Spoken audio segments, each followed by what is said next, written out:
Good morning, colleagues, and welcome to this webinar on COVID-19 and psychosocial support.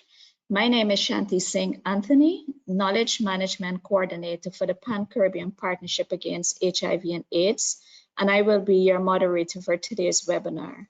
This is a webinar in collaboration with the Pan American Health Organization. I know that many of us are familiar with the World Health Organization's definition that health is a state of complete physical, mental, and social well-being, and not merely the absence of disease or infirmity. Emphasis for the webinar is placed on mental and social well-being in the context of COVID-19. Indeed, concerns have been expressed about the impact of COVID-19 pandemic on mental well-being. In fact, it appears likely that there will be substantial increases in anxiety and depression, substance use, loneliness, and domestic violence. And interestingly enough, with school closed, there is a very real possibility of an epidemic of child abuse. The mental and social impact, psychosocial impact, can be tremendous, and it is therefore important that we plan and act to prevent and address these. Our presenters today will share their experiences and their thoughts with you on this issue. Before we proceed, a few housekeeping points. Firstly, your mics are muted, so if you have any questions as the presentation progresses, I encourage you to submit these. We will take them during the question and answer segment at the end of the presentations. Secondly, in relation to the flow, we'll take both presentation and this will be followed by your question and answer segment. Again, please type your questions in. Finally, the webinar is being recorded and it will be shared on PANCAP social media platforms and on PANCAP's website. This morning is Dr. Claudina Cayetano. She has a medical degree from the Universidad de San Carlos in Guatemala. She completed her postgraduate degree in psychiatry at McGill University, Department of Psychiatry in Montreal, Canada, and her master's in public health from the University of Liverpool in the United Kingdom. She's a psychiatrist with 25 years of experience in mental health service delivery and currently works at a mental health as the mental health regional advisor for the Pan American Health Organization in Washington, D.C., and provides technical cooperation to PAHO member states in all matters related to mental health as a public health issue. Prior to joining PAHO, she served as the director of the mental health program for the Ministry of Health, Government of Belize. Dr. Cayetano has contributed many chapters to various books published by the World Health Organization and has submitted many peer-reviewed journals and articles. I now hand you over to Dr. Cayetano. Good morning. Thank you very much, Dr. Shanti, for the opportunity of partnering with you in this important and difficult time that we are experiencing. And I also want to thank my dear colleague, Ms. Sandra Jones, for her vision to be doing this so that we'll be able to provide evidence-based information to people in the region. My presentation, so she asked me to do a presentation on psychosocial support during this pandemic. So the outline would be on specific stressors and common responses to COVID. And I think it's also important that we have a bit of definition of what is the MHPSS and some of the key messages that are relevant, specifically when we're talking about people who are much vulnerable. So this is the outline. So we're starting by acknowledging the fact that it is common and is normal for individuals to feel stressed and worried when it comes to response to COVID. COVID is unknown to us, and as the day progresses, we're starting to learn a bit more and more about COVID.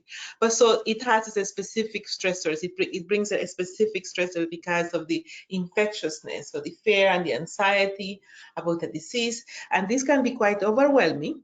And because it's so overwhelming, it kind of have very strong emotions on people, not only on adults and on children. So what are those specific stressors that people may experience? Could be, changes in their sleep, sleeping too much or sleeping too little. Those are some signs that people need to be aware of. Their eating patterns, and again, here could be that they're eating too much or they're eating too little. So chances are that becomes kind of like a coping mechanism. So it's good to be aware of those changes.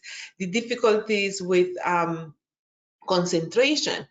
Sometimes people concentration can be diminished precisely because they are constantly worrying about this stress that this COVID is causing. So this worsening of their chronic health problem because they can't forget taking their medication, they can't forget taking care of themselves, the adherence to their routine changes, so it affects their immune system, so this can worsen their compromise them. So the same thing for mental health conditions. And then again here, people coping skills could be that starting to use alcohol, marijuana, tobacco, and other drugs. So the fear of failing ill or death, of losing livelihood, or being separated from loved one, isolation and quarantine. These are some of the common responses we are finding. People are starting to become feeling helplessness, boredom, loneliness, depression, becoming angry. And of course, the issue of, towards the social stigma, which tends to happen towards persons who are being infected, blaming them and their family and those caring for these patients, specifically if they belong to some ethnic groups. So this is, this is becoming more and more an issue. So I think those are common responses that we're seeing with COVID. Now, not everything has to be looked at as a negative. Countries like Spain, country like Italy that have managed to be able to come off this. This is a picture of, and you've probably seen that on the television, where in Italy they find a moment to be able to honor healthcare providers. Healthcare providers put themselves at risk. And if we want them to stay healthy, if we want them to be safe, because safety matters for everyone, for the healthcare providers, so that they can do their job well. And so safety matters for all, for patients and health workers. So this is a picture where you probably see that, and they are also doing it in the US, where, inspiring pride and finding ways to coping with the resiliency. So talking about altruism in cooperation, the satisfaction of helping others. And you're seeing how even restaurants that you find that you hear from the news that they're closed now, but then they are preparing meals to serve the healthcare providers. So that we should not be discriminating. We should be able to empower them. We should be able to acknowledge that they are doing well and that the job that they're doing is something that benefits all of us. So we talk about this MHPSS, and there is, given that COVID brings these challenges, so there's a lot, everything is because virtual nowadays. So there is from the IAC, the Interagency Standing Committee, which is IAC guidelines. So they develop, and some of you, in my previous presentation, I talk about the interim briefing note that was developed by the IAC, addressing the mental health and psychosocial aspect of the outbreak. So they are now working on adding chapters to this guideline, chapter particularly for issues like e-health, issues like the older adult, chapters for psychological first aid, different chapters for the drug and alcohol, clinical comprehensive care. So those are different chapters that now we have to be adjusting it to the pandemic. So this is what is, so if you look at this in the intervention pyramid, you find that the pyramid has 4 levels. So the first level, all of us are part of the first level, which means that what is important for us is basic services and security. Food, shelter, those are basic. Those are, everyone should have access to that. So what is that the intervention for COVID, when we think about COVID in terms of the interventions that are need to be adapted for COVID. This is where we talk about safe and effective communication, good practices, promoting good coping skills, mental well-being. So this is for general population. When you talk about hand washing, all the public health measures, social distancing, that is for everyone. If we want to stop the spread of the virus, that is for everyone. Now you have, of course, the strengthening community and family support. This is again, the tele or social media, the peer support, connecting, doing videos like for exercise together or praying together or cooking together or having, everything that people can bring people together using the social network. So that's at the second level. And the third level is more, it says, person-to-person, non-specialized support. But it doesn't mean that then people here, so we're talking about people who may experience mental health issues or who may need consultations, and that could be done via telemental health. So here, again, here too, this is done by either people who are frontline health workers. And the fourth level is for people who may actually need specialized services. So this is important to keep in mind, that when you say MHPSS, the intervention pyramid is got different levels of intervention. So importantly too, that when we're talking about interventions, we need to keep in mind that there is population that because of their vulnerabilities, they can be more at risk. So that in developing risk communication and community engagement, we need to keep that in mind, because marginalized people become even more vulnerable in emergencies. And the COVID-19 outbreak is predicted to have significant impact on various sectors.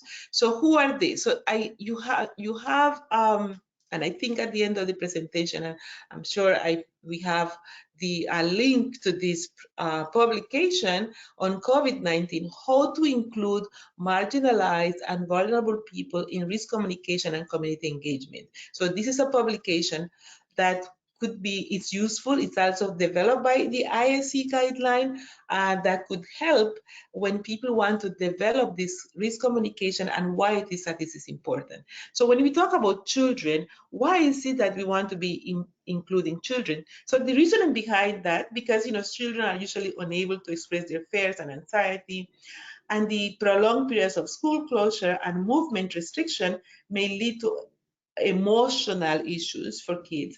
And if parents have to go out to work and children have to stay at home due to the schools being shut, then this has implications on their safety and security. And it was also mentioned just in the introduction by Dr. Shanti that there is a heightened parental anxieties and frustration, and this might lead to increased violence against children at home. If caregivers are infected and they are quarantined or they pass away or they could not protect these kids. And these are psychosocial issues that kids may have. So very important to keep in mind children with disabilities. When we talk about persons with disabilities, when we talk about persons with disabilities, that's also important to keep in mind. I should say persons here, because of the issues that, issues in terms of communication, accessibility. And so it's very important that communication is tailored to meet their individual needs. Women and girls, we already know that. We want to ensure that the community engagement teams are gender balanced and promote women's leadership. So we know that cultural factors can exclude women from decision making at times and restrict their access to information. And these are something that we need to keep in mind to ensure that frontline medical personnel are gender balanced and health facilities are culturally and gender sensitive. So the same thing happened with pregnant women, which I think is it's also, more and more now we're seeing that some of the information, some frequent and sometimes unnecessary contact with health facility can increase the risk of infection, especially in health facilities that have inadequate infection control measures. So pregnant women need to have it's important that they take into consideration how and where to seek care based on their questions and their concern. Persons living with HIV, gender-based violence survivors, refugees and migrants, elderly, people with pre-existing mental health and medical condition, sexual and gender minorities, ethnic minorities. So these are all the groups that are included in this publication, and why it is that is important that when we develop a communications, that it's very important to think that they have different needs, and we need to ensure that they have access to important information.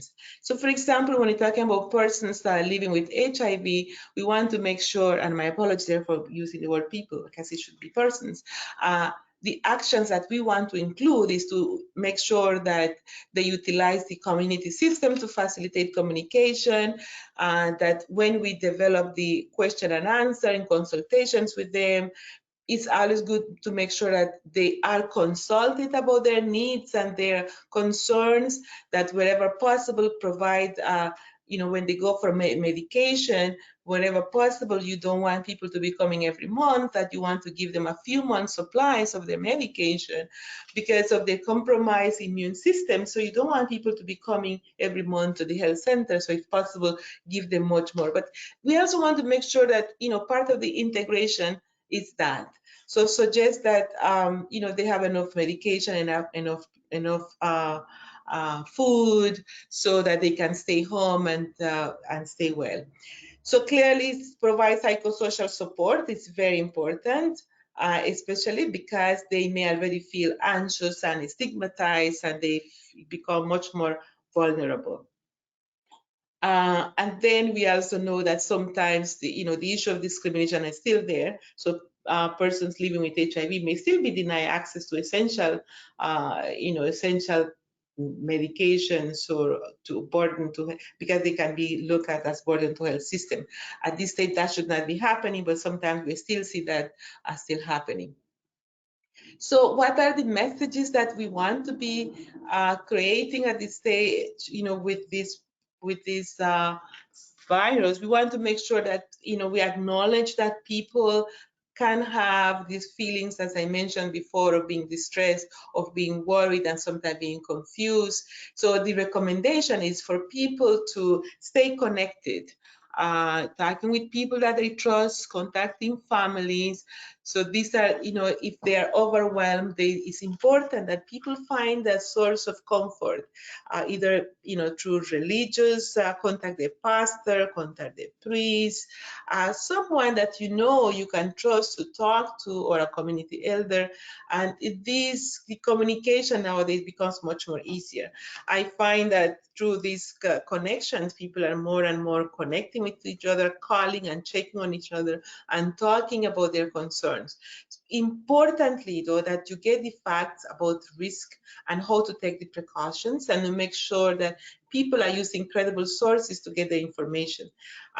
We mentioned that before in the previous presentation. You use the WHO website, you use the PAHO website, you use the CDC website, you make sure, or CARICOM website, we have the CARICOM website, we have the different website that you can be using to get your reliable information. And of course, very importantly, because it is known that time that people are spending watching news and listening to the media sometimes, or getting on Facebook, it's just heighten their anxiety. So it's very important to make sure that you decrease the use of social media, just because it can increase your level of anxiety. And clearly, remember the things that you have done before in dealing with anxiety. So you draw on your own skill in the past to deal with difficult times. So these are common messages.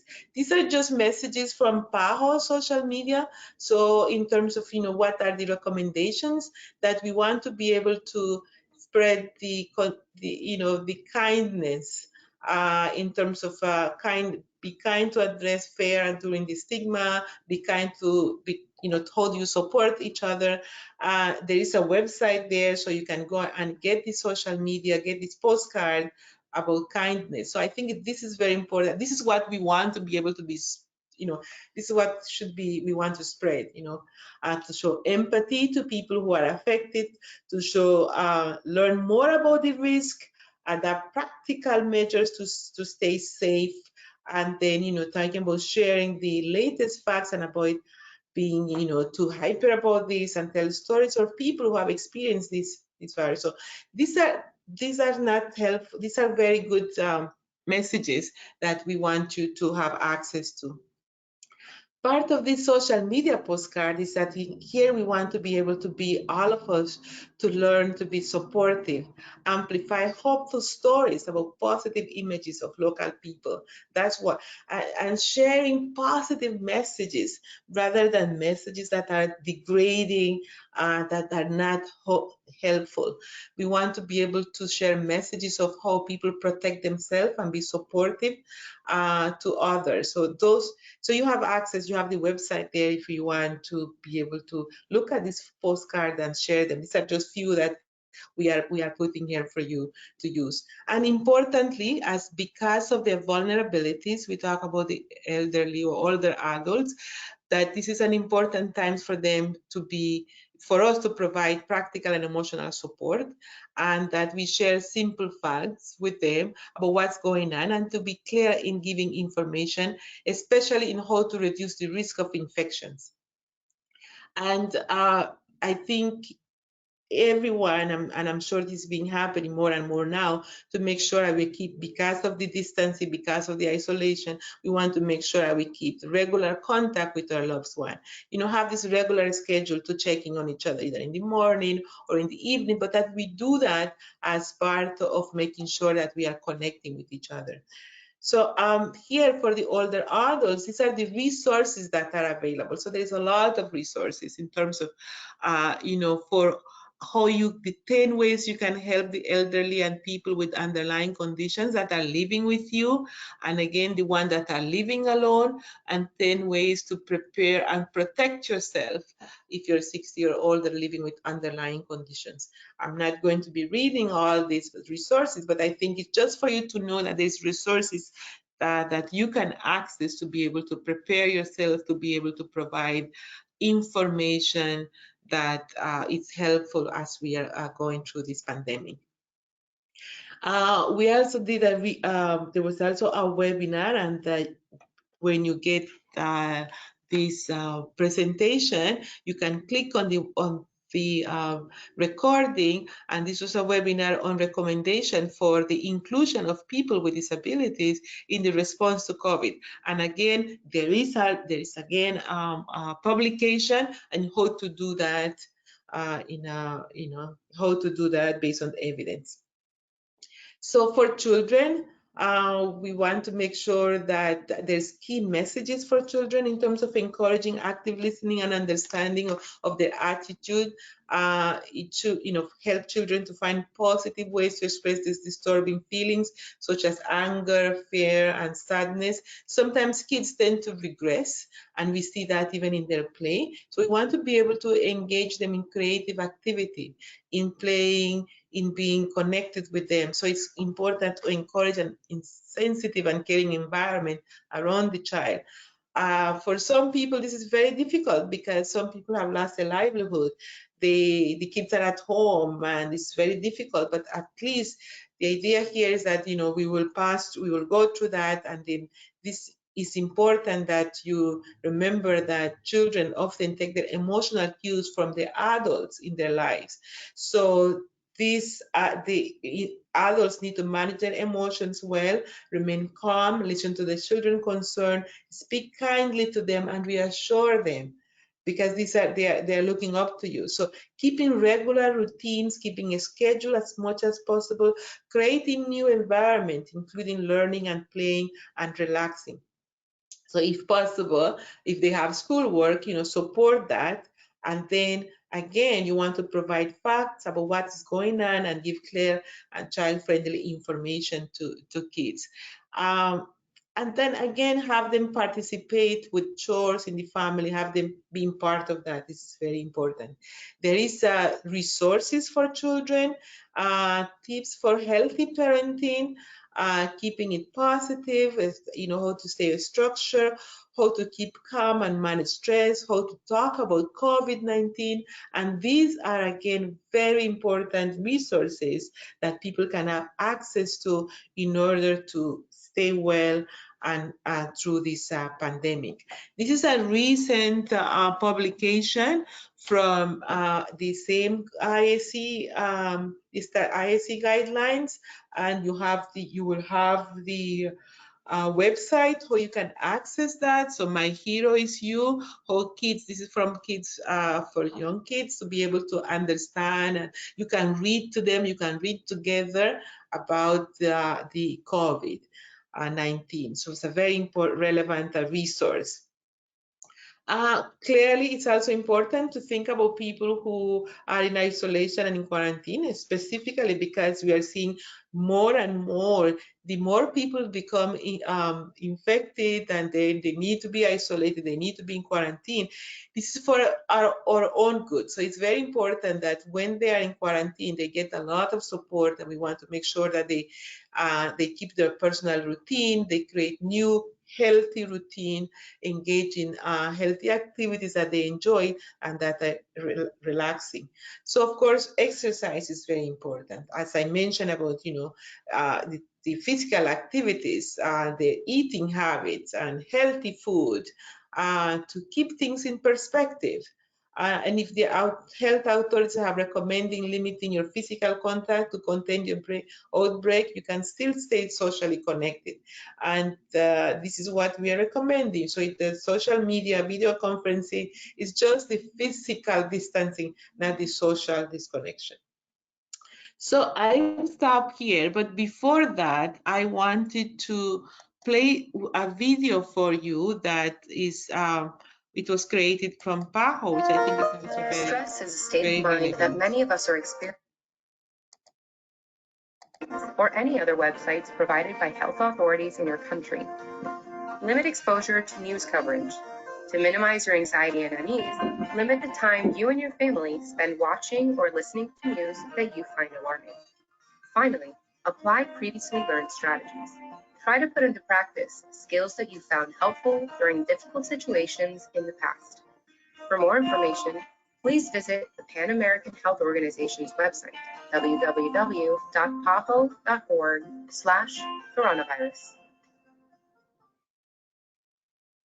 Thank you very much for listening. And as I say, this was just for you to show what some of the products that we've been working on in helping people in coping with COVID. Thank you. So I pass it now to Dr. Shanti. Thank you very much. Thank you so very much, Dr. Cayetano. Very comprehensive presentation. Our next presenter is Mr. Hanif Benjamin. He is a licensed Master of Social Work, licensed by the New York State Office of the Profession, and a member of the American Academy of Experts in Traumatic Stress and the National Center for Crisis Management. Mr. Benjamin is a clinical traumatologist and a clinical therapist who holds a certificate in clinical traumatology from the Traumatology Institute of Canada and a certification in child trauma. He is a doctoral student at the University of the West Indies and is also listed in the International Deployment Directory of the National Center for Crisis Management as a first responder for traumatic events and international premier speakers and Trainers Bureau of the National Center for Crisis Management and the American Academy of Experts in Traumatic Stress. I now hand you over to Mr. Benjamin.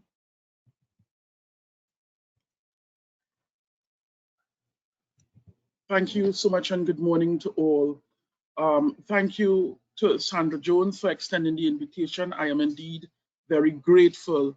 And Dr. Cayetano, thank you so much for laying the platform for this presentation. Let me just, are you all hearing me fine? Yes, we can. Awesome. And so I want to just begin this by putting into context that Dr. Cayetano spoke about a number of groups that might be treating with COVID-19. And one such group sometimes the most forgotten are our adolescents. And today, my presentation will be focused on the adolescent. So it's psychosocial support for adolescents.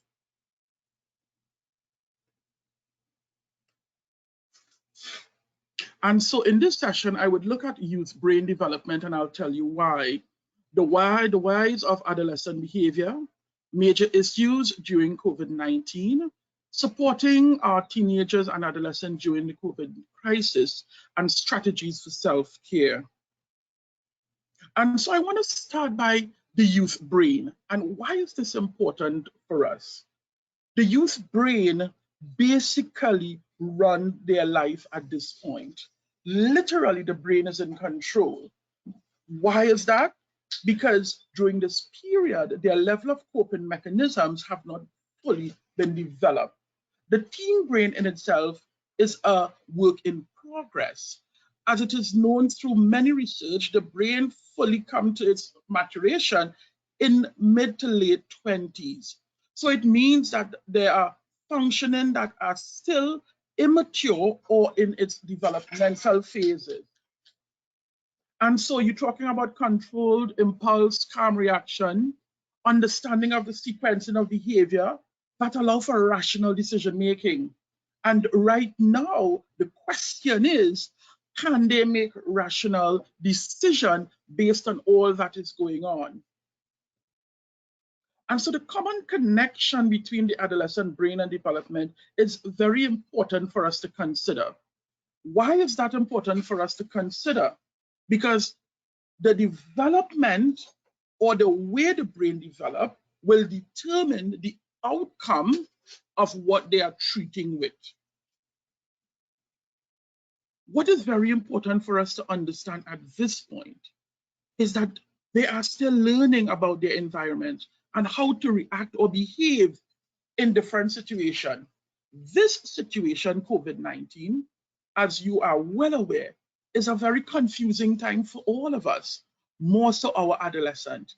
So even in this period of brain development, they are still trying to grapple with their environment. As a matter of fact, they might be confused because, as you know, adolescent and their brain and what they do are very risk-taking type of environment. They want excitement now. They don't know how to follow the rules as we would want to put it down to them immediately for their own safety. So there may be a lot of resistance in our adolescent. And all of this can be tied in to their brain development. So the whys of adolescent behavior. Their peer or peer influence is critical to their existence. It means that a lot of their cues are taken from their peers. As a matter of fact, it is said that in the adolescent years, their peers are the most important people to them, more so than their parent or guardian. So it means then that the peer influence is extremely powerful to them. That is why a lot of them are prone to the thrills of risk and danger, because that is where they are mentally. And so it is important for you to understand their behaviors in its natural context. And when I say natural context, I mean in terms of natural adolescent behavior.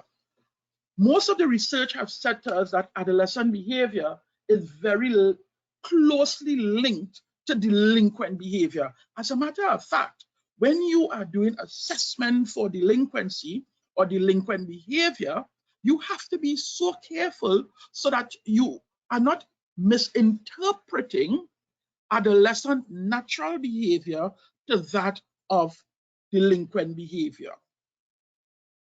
And so this here is a pretty cool brain of an adolescent. This was adapted for the Positive Youth Development developed by Cornell University Bronfenbrenner Institute. And if you understand or you look at the brain, you will see where and what is important for adolescents. Yeah. So if you look here, you will see the memories for chore and homework, and you see how little. And that is why you would realize how many times you would hear about fighting and quarreling, or you would see that children really don't want to do their homework or chores because they place very little emphasis on it. You will see they place a lot of emphasis on the love lobe. Yeah, you will see the rebellion center, and you can take your time and really understand how the adolescent brain operates. Why am I making this major emphasis on the brain development? Because in order to understand what we are treating with, we need to understand the people who we are dealing with. So for example, you need to understand the elderly and how they operate. You need to understand children and how they operate. And in this instance, you need to understand the adolescent and how they operate.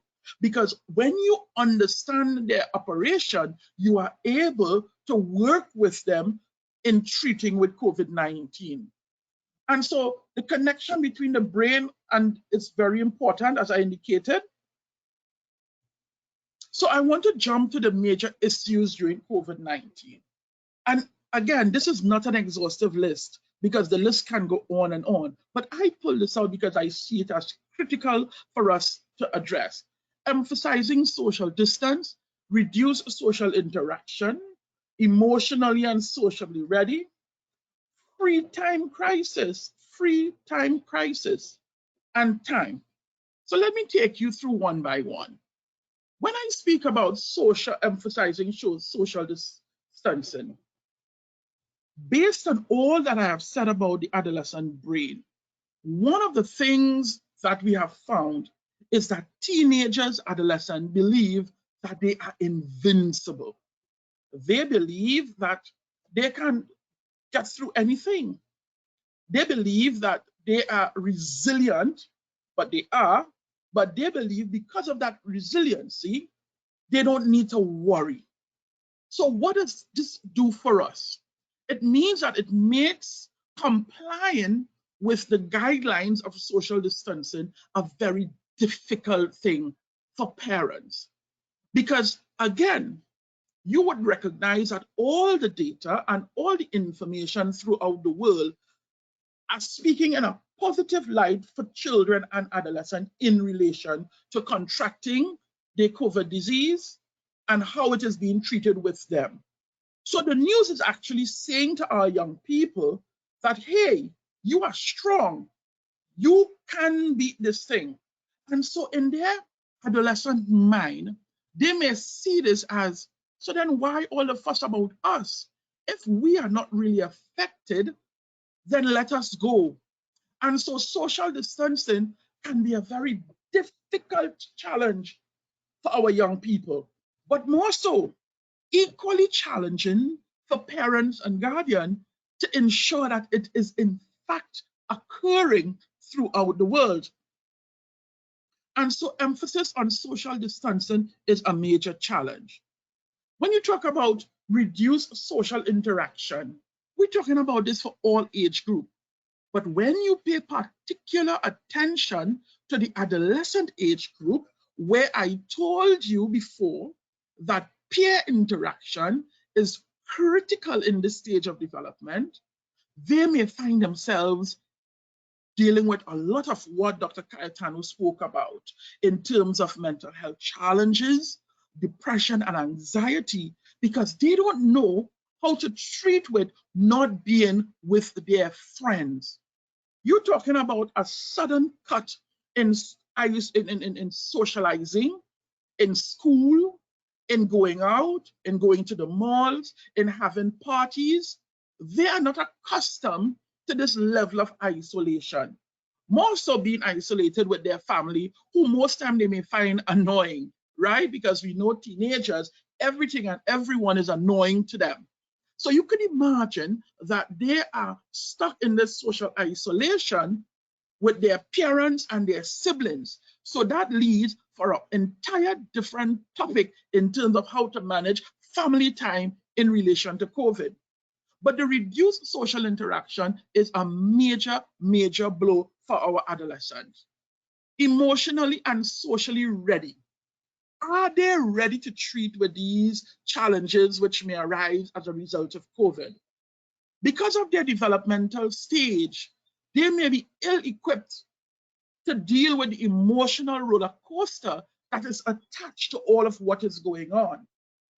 They may have negative impact in the interpretation of education, the interruption of the education, loss of employment, and all of those things. You remember, young people want to go to school because of it is sociable. That is where they have and live most of their lives right now. And not being able to be a part of it may cause a lot of difficulty. And so when you talk about emotionally and socially ready, you're talking about the advent of different levels of mental stressors. For example, depression, anxiety, worry. As a matter of fact, some of our children may even deal with this as a loss, much as if they have lost someone in terms of death and dying. The Freetime Crisis. The Freetime Crisis is real because with school closed, university closed, workplace, no place to play, to socialize, recreational places are closed.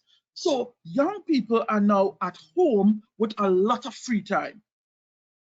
So they may not be able to manage this level of free time. And I heard Dr. spoke about being deliberate about planning your day. And that is going to be critical for the recovery and for the maintenance of good mental health. So you plan your day so that they can manage this free time. So it leads me to the next segment. How do adolescents react? Every adolescent may react differently. And this could go according to culture, to socioeconomic background, to religious background, to level of resiliency. So you need to take every adolescent as an individual when treating with this crisis. Do not broad brush all adolescents in terms of how they react. Their reaction will depend on their developmental level. Because one of the things we must pay attention to is while I am 16, I may be understanding at age 10. While I am at age 10, I may be understanding at age 13. So you have to be so careful in how you carry about your business in terms of working with adolescents based on their developmental level, their individual interpretation of the event. That is why it is important to give young people a voice, because we assume they know what is going on.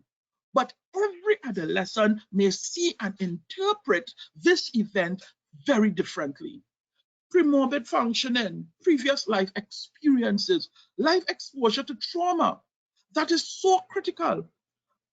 Whether or not this person may have some form of underlying traumatic experiences that they have not dealt with, they are dealing with, or it is underlying. And so this situation may now exacerbate their dealing with this problem. Parental reaction and level of support, subsequent changes in living situation, level of physical, emotional, and social support, and the majority are resilient. So it is important to understand how young people react during this crisis. So let me now take you to supporting our teenagers, adolescents during this COVID crisis. The first thing we want to look at, and again, this is not an exhaustive list, but the first thing we can look at is changing their perception of risk. What do I mean by changing their perception of risk? As I indicated prior, young people, the adolescent, right now in their brain development is prone to risk. As a matter of fact, the World Health Organization spoke about adolescent and risk and why the morbidity is so high in young people because of the risk that they take. And so you need to work with young people to understand what is risk, what the risk look like, and what are the outcomes or the possible outcomes of this risk. And so becoming very specific in these times is going to be helpful so that they can understand. However, you must have this conversation in the context of age appropriateness. Age appropriateness. You remember that adolescents believe themselves to be invincible. And so you want to talk to them about what is going on. And as the slide is saying here, even in young people with no pre-existing condition, using social media and digital platform as a means of vehicle to help explain. So you want to use young people to spread the message, because unfortunately, they don't like to hear us talk. They think that we're old and we're archaic and we don't know what's good for them. So we may need to use young people to help put the message out there. But helping them to understand risk is going to be an important factor to bring down the level of risk-taking behaviors. And you would hear in different parts of the Caribbean right now, where young people are seen to be taking risk-taking behavior because they believe themselves to be invincible. And so we have to do a lot to help them change that perception. The other area that we must concentrate on is addressing adolescent wellness and mental health. Now, mental health is a taboo, and it continues to be a taboo, although we are making great stride in breaking down the barriers, but it remains a taboo nonetheless. And so it is important for all of us to understand adolescent wellness and mental health and be deliberate about creating opportunities and spaces so that young people can express how they feel about mental illness and wellness. As a matter of fact, it will be important for the individual countries and territories to create mental health programs designed for and to cater for young people. That is going to be critical, because young people want to speak. If they don't think that you have created or is creating an environment that is conducive to their ability to speak openly about how they feel, they will shut down. And as a result of that, you may find that they may suffer in silence, or they may turn to other coping mechanisms, for example, substances, risk-taking behavior, risky sexual behavior, and other type of risk behaviors as a means of coping. And so it is important for families to be very open about mental health and mental wellness, and be open about listening to the young people about how they feel. It is important, therefore, to understand their frustration over not seeing their friends. It is real. It means that you can't say, well, we're on lockdown, so you cannot go. Rather, you acknowledge that this is a frustrating time for them. You acknowledge that this is real for them. You acknowledge that it is painful for them. You listen to how they feel. You validate their feelings. Because one thing that we must never do is remove a person's feeling. How they feel is how they feel. We must allow them to express this feeling and work with them to develop situation in relation to what they do as a result of their feeling. So you may want to loosen the rules about social media and how they spend time with their friends. You may want to create a system where they have deliberate time for socializing online with their friends. Of course, under your supervision. You want to be very careful with who and what they interact with online. So you want to be very deliberate. There are some wonderful apps that you could download on your phone that you could monitor without having to actually take their phone. So you encourage them to develop ways of interacting. As a matter of fact, with school out, you create study groups via Zoom and other platforms so that they still feel connected to their friends. Validate their disappointments, because a lot of students may not cross the stage in the traditional way this year again. For many students, they may not put on hat and cap and the cap and gown. For many students, they may no prom. For many of them, there may be no sweet 16s and other type of high school or college celebration. So you need to validate their disappointment, because you know the adolescent, they may have been planning for this for some time. They may have already picked out clothes. They may have already asked people to date. So you want to validate their level of disappointment. And something I want to just touch on here, they may not speak to their disappointment. So you may want to initiate a level of conversation in relation to this disappointment.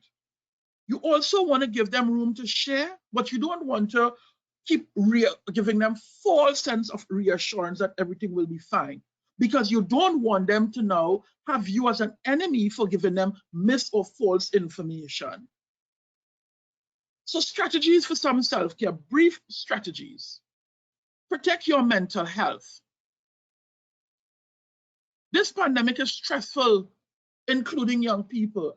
And I want you to understand, just like Dr. spoke about, it is normal to feel sad, stressed, confused, scared, angry during this time.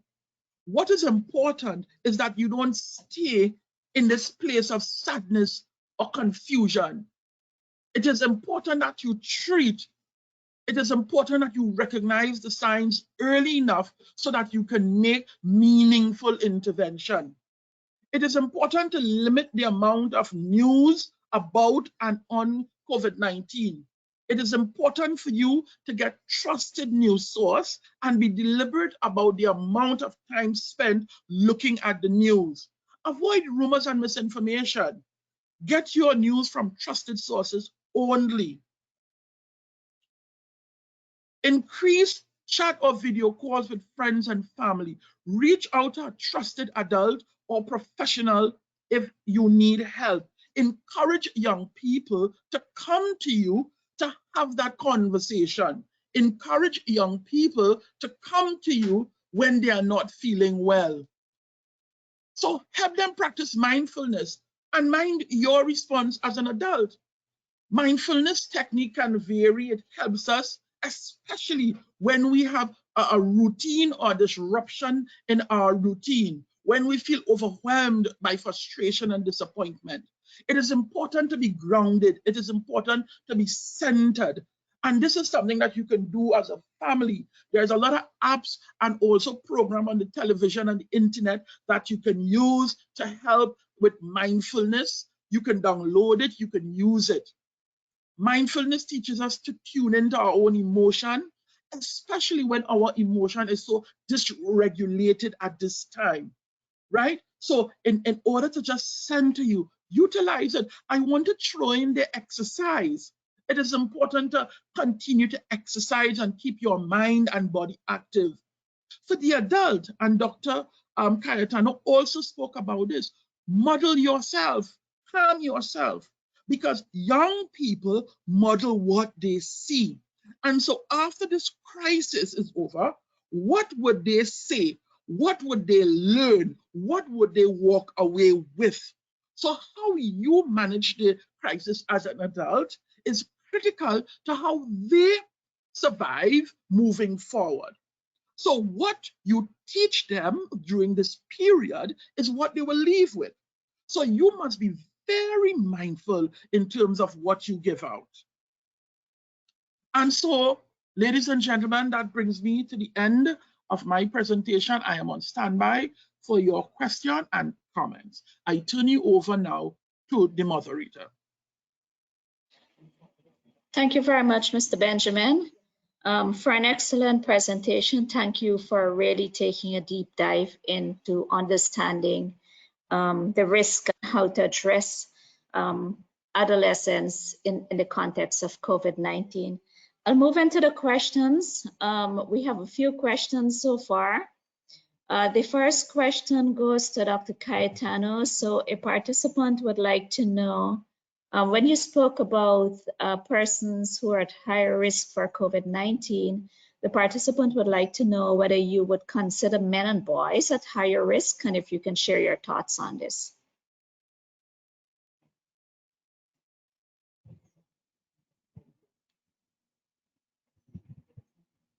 Dr. Cayetano?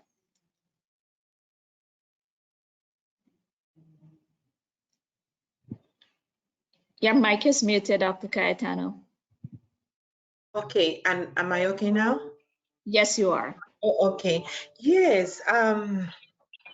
You know, I think when we talk about vulnerable, of course, I think in the presentation I mentioned, you know, when you say children, we're not referring only to girls, and because you also have the women's and girls. When you say children, you're talking about boys also, because they are too in situation of vulnerability. So I definitely think that this is a very valid question. It's very, very important that when we think of our kids or boys, that we also keep them in mind as they can be, you know, they are in a situation of vulnerability, and that's why the risk communication, or that's why the guidance for parenting is not distinguishing whether this is a girl or a boy. It's the children that needs to be able to be protected in this environment. Now, when it comes to men, this is also very important as adults, because as you know, people tend to have different coping skills. So we talk about having a gender lens, right? And when we say gender, when we're looking at the importance of how people cope with stress, and it varies. So it is definitely very important to have that. The document that I presented, it says why include protection. So I don't know if you remember that the one of the documents on COVID-19, how to include marginalized and vulnerable people in risk communication and community engagement. And that talks about, you know, why include a protection, gender, and inclusion lens in risk communication. Precisely why? Because of the way of how they are coping, the way of the access into information, you know, so culturally, all these cultural issues that we need to take into consideration. So I think that is a very valid question, and we should make sure that our boys or men are included in this. Thank you. Thank you very much, Dr. Cayetano. Here's a question for either one. What recommendations for multi-generational families living in one house, a small space, for example, during the lockdown/isolation? Sure, Mr. Hanif would want to also add to that. But when you have, this is a very real challenge.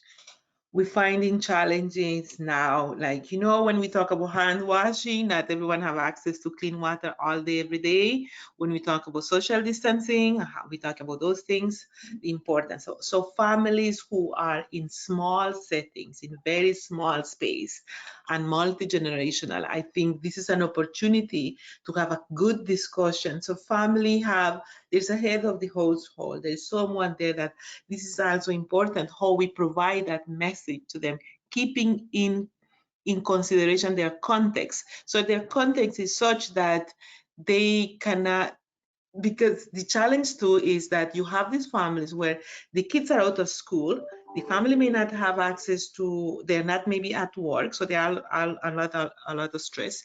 If there's opportunity for homeschool, for, you know, if they have to do homework and be using the internet, and all these things can be very difficult and very frustrating to some families. So discussion, sitting together, setting time, setting space, listening to each other, what works or what will not work.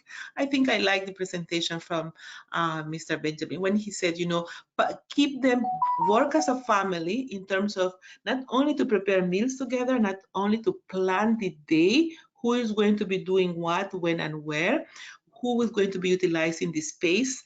Sometimes they may only have access to one computer, or, you know, maybe sometimes two, or depending. So who is going to have access to that, and at what time, and why? So learning to collaborate with each other. I think communication, conversation, setting times to be able to, you know, plan the day, and at the end of the day, again, look at things that work and that are not working well, and how to adjust them. This is an opportunity, I think, for family to be able to work as a team in addressing this, because importantly is to stay safe. We want to stay safe. We want to stay, you know, you don't want people to be going to going places. So you need to make sure that the communication, the planning is very clear for everyone. And that is also keeping in mind their level of understanding, their level of development. Thank you. I wanted to jump in there as well. In addition to what Doctor said, I think what is going to be very important, and I've been advising people, is weekly family meetings, where people can voice how they feel in a very safe and open environment.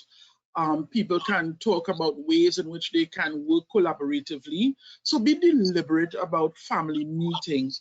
Also be deliberate about quiet time, because when people are in a small space with so many, it is hard to function, to concentrate. And as a family, you could actually have quiet time as a family where everyone is in their own little space, even though it's a small space, in their own quiet moment. And I think that is going to be important for people so that anxiety don't overrun the family. Thank you so very much. I think excellent responses from both presenters. I really like the idea of having family meetings and family time, quiet family time. The next question is, what advice would you give to LGBTQ persons living in hostile family settings right now?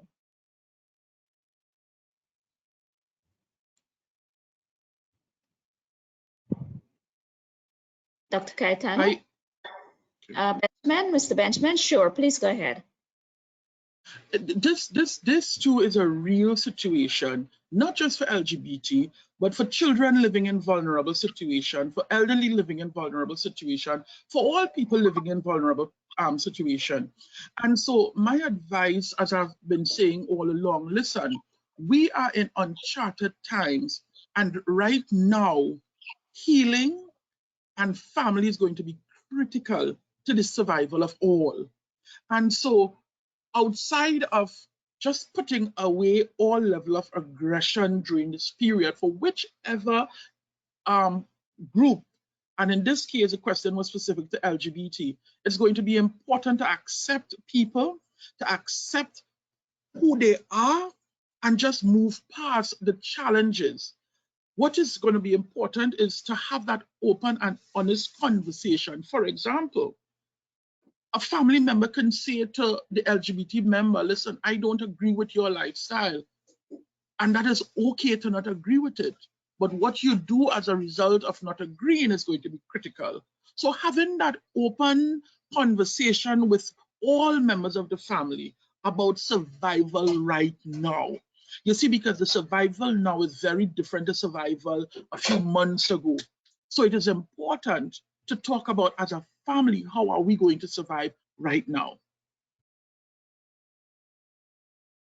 Mr. Benjamin, I want to add to that. Thank you very much. Because again, the same publication that I mentioned, perhaps we didn't go through each one of people who may experience difficulties, so sexual and gender minorities, like, LGBT communities. So they face challenges, not only in accessing the health system, but because of the stigma and discrimination. And so they, as we know, they're criminalized, they can be threatened, their security and their lives sometimes is very difficult for people, and they can be isolated. So it's very important that we are inclusive.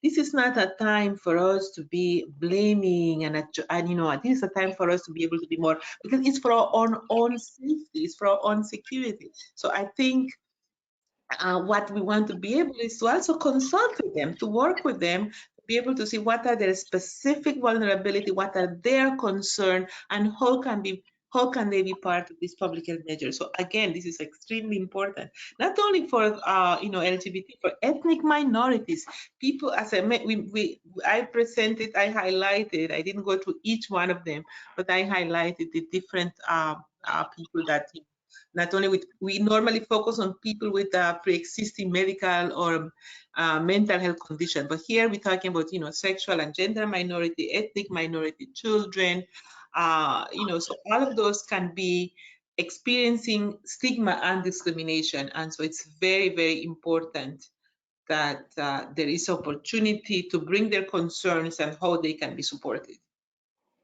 And just to add that they too may also be having mental health issues. So A comment from CARFA to say that they provide information on CARFA's website, information that includes surveillance updates and prevention-related information. So please feel free to browse CARFA's website for any additional information that you may require on COVID. The next question is specific for you, Mr. Benjamin. What options are there for adolescents in lower income families who do not have access to constant internet connection or a device to use social media platforms?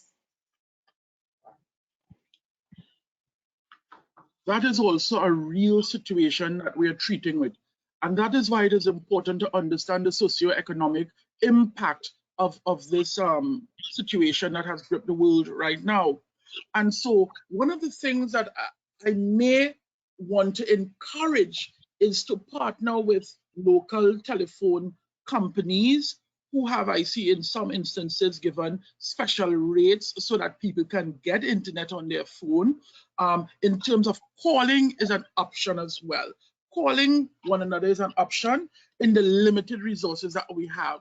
So I would ask people to talk to their local providers in providing them with the ability to get different plans that can support and also use calling option, because not everyone has a smartphone that can utilize video conferencing. And so call may be an option. I know there are different times of the day that specials are run in different countries, and they may want to utilize that. You may also want to help young people to develop alternative things at home that they can get themselves involved in to help pass the time, because this is really a battle of time for young people. What are they going to do with their days? And so you want to create, whether it is agriculture, art, culture, whatever it is at home, so that they can help pass the time as best as possible. Yes, thank you so much. Dr. Cayetano, did you want to add something to that? The question said constant, and I think we want to avoid the constant. I like what Mr. Benjamin said. You know, they have resources, but plan it. It's not constant. It has to be planned. It has to be coordinated. It's best if it's something that is done at, in a family setting. So that's definitely very important. So not constant, but plan and organize. It becomes much more. I think when you do it that way, it's definitely more helpful for everyone, everyone's mental well-being. Thank you so much. Thanks to the participants for some really very interesting questions. Here is another one. What kind of support can be given to a single parent frontliner on the anxiety related to working and going home to their children? This is another concern, very, very real, very important. I'm going to take that for now, and then Mr. Benjamin, feel free. One of the things that there is for healthcare providers, especially if they are frontliners, right? Especially, so there's a couple of things that PAHO is also recommending in terms of the what they need to do to take care of themselves, because there is they need to be able to have access to protecting themselves. So there is training for infection prevention control, we call the IPC, where they have to be properly trained. If they're not properly trained, if they don't know what to do, of course, that creates a lot of anxiety. So we want to make sure that they get proper training, one. Two, we want to make sure that they're supervisors. So there is also, we're also trying to, from PAHO, we also have some information for managers, health managers, so that to help people, the front line, the contact tracing, to help them to be able to get all the information about IPC, in how they take care of themselves, the infection prevention control, so that diminishes and lowers the level of anxiety. So the managers, so they need to talk with the managers about that. And they also need to be able to have this guide. So there's guidance that when they come home, what they need to be doing in terms of, leaving everything in, if they have, outside garage, cleaning their phone, cleaning their glasses. All these things are clearly highlighted how to take care of themselves, because it's real that they may be worried that they can infect their families, and their family also can be worried that they can infect them. So, you know, the issues of hugs and touching, those are very real issues. So there is guidelines for healthcare providers, for frontline healthcare providers, what to do to protect themselves. And perhaps, and I said this is real because my next presentation has to do with healthcare providers. And what we are seeing, we learned from Italy and from Spain that they had a very high level of healthcare providers who were infected. So this is important to know, how do they take care of themselves? And if it's a family, I'm talking about a mother, she or he they are the breadwinners, so they want to keep their job. They want to stay, you know, they want to keep their job. So because of that, taking care of themselves, learning all these guidelines is very important before they get home, what to do, you know, the public health measure, hand washing, social distancing, leaving everything behind, or, you know, this is definitely important to do before. And back to the children about why, when they get home, why they need to be, you know, washing and cleaning and showering, why they need to do that and not going immediately for hugs. So they need to be able to do that at home too. But there is guidelines for that. I want to stop here in the interest of time, but this is a important question. Any comment on just, that question? Yes, please go ahead, Mr. Benjamin. yes, all of what Doctor said is so powerful, but I just want to zone in on one area. I think the employers, whether it is government or private, need to ensure that mental health is deliberate. Deliberate, when I say deliberate, ensure that there are mechanisms for these frontline workers to have consistent mental health treatment. In addition to all the other physical things that you can do to prepare to go home, I think being mentally prepared to go home is critical. And so every employer, government or otherwise, must be deliberate about ensuring that there is adequate mental health professional to help these frontline workers treat with their level of anxiety and worry. Thank you so very much, Dr. Cayetano and Mr. Hanif. Yeah, Mr. Benjamin. Just to add to that is that this is not a time for discrimination. You know, mental health is important for people to think of mental health. There's no health without mental health. So your mental well-being is definitely number one. Absolutely. Thank you. So the next question is, how do we treat with the increase in reports of domestic violence cases? Each country, there is very clear guidelines in each country about making these reports. I think people know that, we know that there's maybe an escalation, and I mentioned that because of the issues that people have to go to work, leaving children behind, people are not in school, kids are not in school, families are extremely under a lot of pressure. But there is mechanism to report. I think this is an excellent opportunity to report if we know that this is happening. Contact social services, inform them, because we do not want people to be suffering in silence. We do not want people to be, again, it was said that this is an opportunity to emulating healthy ways of coping, not using violence, not anger, not discrimination. So I mentioned that about being protective, being kind.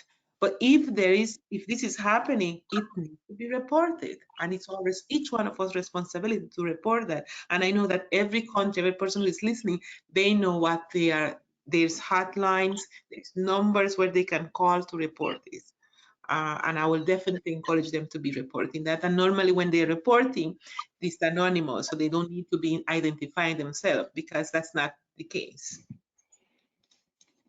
Any addition to that, Mr. Benjamin? Yes, what I want to say is, as Dr. Cayetano said, every country has its own mechanism. But what I want to encourage, if existing clients, whether it is government or private, one of the things I want people to understand is you can do a check-in. You can literally do a check-in. So if you know you have had clients living with domestic violence situation, maybe you want to check in to make sure that everything is okay. You also want to be deliberate about putting information in the public about people living in domestic violence situation, where those shelters might be, who might they call? Because in moments of crisis, people tend to forget these things. So you want to be deliberate about putting it out there and ensuring it is constant on television and on radio, so that people know that if they are going through something, that they can call this number, or again, anonymously, someone can make a report. So I want people to check into clients they already have or past clients, and I think it is important to be deliberate about putting the information out there. Thank you so very much. Our final two questions, somewhat related. One participant is saying that many people living with HIV have been reaching out via telephone.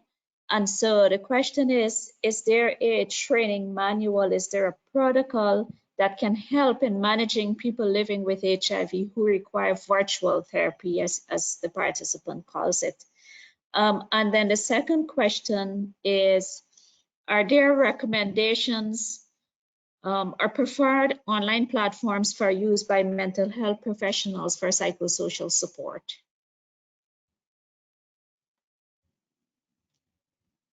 So when I did, So thank training, you very much for the question. I think when I was doing my presentation, I did mention about the mental health, the pyramid of intervention, remember? So I think you all may remember that pyramid.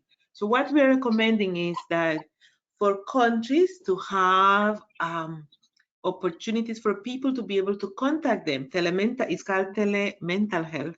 So where you can have the platform where you can contact your healthcare providers.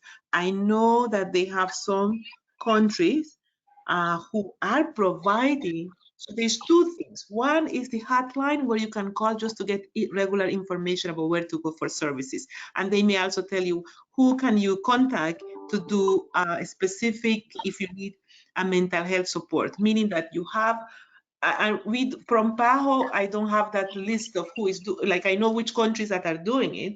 I don't have their contact right now, but perhaps this is something we can ask the countries to share. But most countries are doing telemental health because we're not doing any face-to-face therapy or counseling or sessions. So they do have platform, and I know from some colleagues who are doing like via Skype, WhatsApp, whatever is convenient and comfortable. One of the psychologists was telling me, I asked her what platform you use, and she said, whatever is comfortable for my client. Some people want Skype, some people Zoom, some people WhatsApp, but that exists now. So you want to be able to make sure that this platform exists. You don't want to be suffering in silence. That has been said before. So contact the healthcare providers, find out what is the hotline, find out who is providing the service, and make sure that people who provide the services are people who are also licensed to provide the service. That's very important, so that you're not engaging with someone that will create more damage than help. So I think that will be my response to that. thank you so very much, Dr. Cayetano. And Mr. Benjamin, I'll now hand you over to Sandra Jones from the Caribbean Regional Office, PAHO Caribbean Regional Office. Over to you, Sandra. Thanks very much, Shanti. COVID-19 has definitely affected and continue to affect our lives in many ways.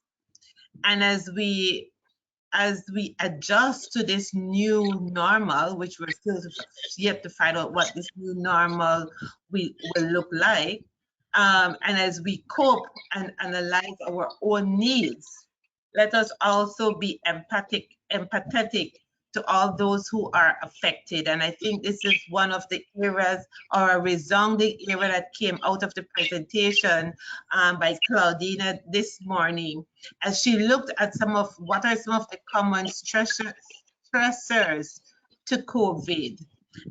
In her presentation, she clearly noted that it is common and it's normal for individuals to feel stressed and worried COVID-19. But what is important is that as much as possible, it is important to keep some level of routine, keep the regular routine. Her presentation also focused on populations at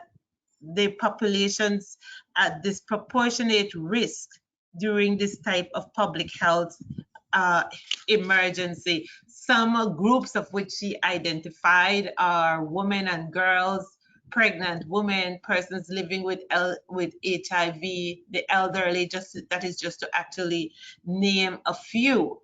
And she highlighted that people living with HIV already feel anxious due to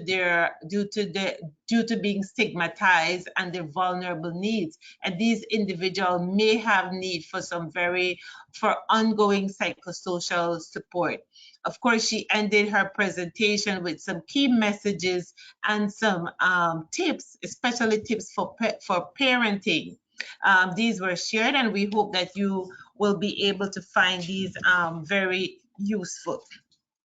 As we also know, the mental health and psychosocial support of our adolescents and youth are very important.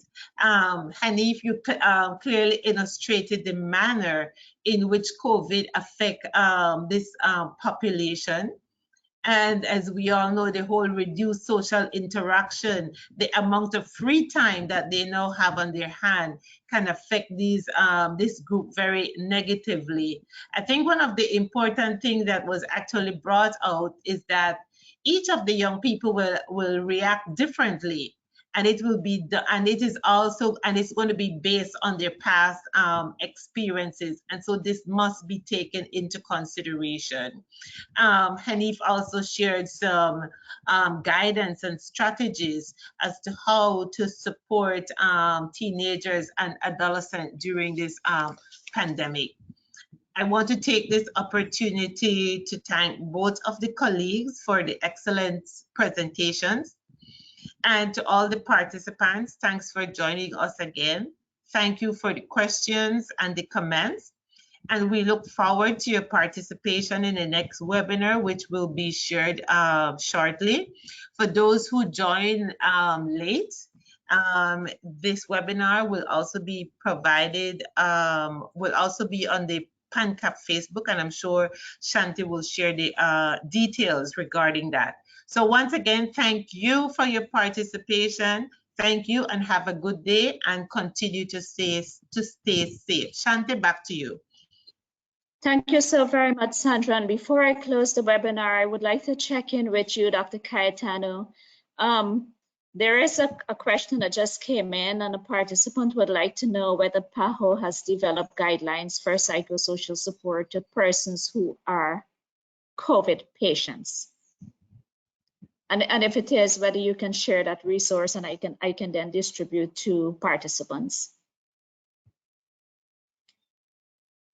Sure, what we could do, we have a list of references in terms of what has been developed, and I'm so glad that they are asking. We can perhaps, through my colleague, through Sandra, I will, we could probably, and Elisa, actually Elisa, my colleague Elisa Prieto from Barbados, and Sandra are very instrumental for me to be participating in this webinar. So we can put together a list of references that people can have access to. I think it's very important you have a list of references that are evidence-based, and there is a lot in that, and even for people who have been diagnosed with COVID, definitely. Sure, thank you. It will be a pleasure. Thank you so much. And once we receive those, we will distribute them. Yes, Sandra, go ahead. I was just going to say we could also make those the references that Claudina just spoke to available on both the PAHO Caribbean website as well as the PANCAP website. Thank you so much. I did say earlier that there is additional resources on CARFA's website, but there's quite a lot of resource also on PANCAP's website and on the PAHO Caribbean office website. Thank you again, Sandra, for really providing a succinct summary, highlighting the key points from both presentations. Thank you so much again, Dr. Cayetano and Mr. Benjamin, for excellent presentation, comprehensive, real practical tips of some do's and don'ts in terms of psychosocial support and mental health during this time. At this point, I just want to encourage participants to stay with us, stay with PANCAP as we continue to collaborate with PAHO and other technical partners in the in the region to share new knowledge and experiences in this time of COVID-19. With that, please join us on February 24th, next Friday, as Dr. Rosamond Adams, PANCAP Director, will share with you the evidence and his thoughts on the ethical implications of COVID-19 on HIV and AIDS. This brings us to the end of the webinar. Thank you all so very much for staying with us. Thank you for your very interesting questions. I will share the presentations shortly. Have a good day, everyone. Please stay safe. Thank you for the invitation. Have a good day. Bye. Thank you for having me. Have a good day. Be safe, everybody.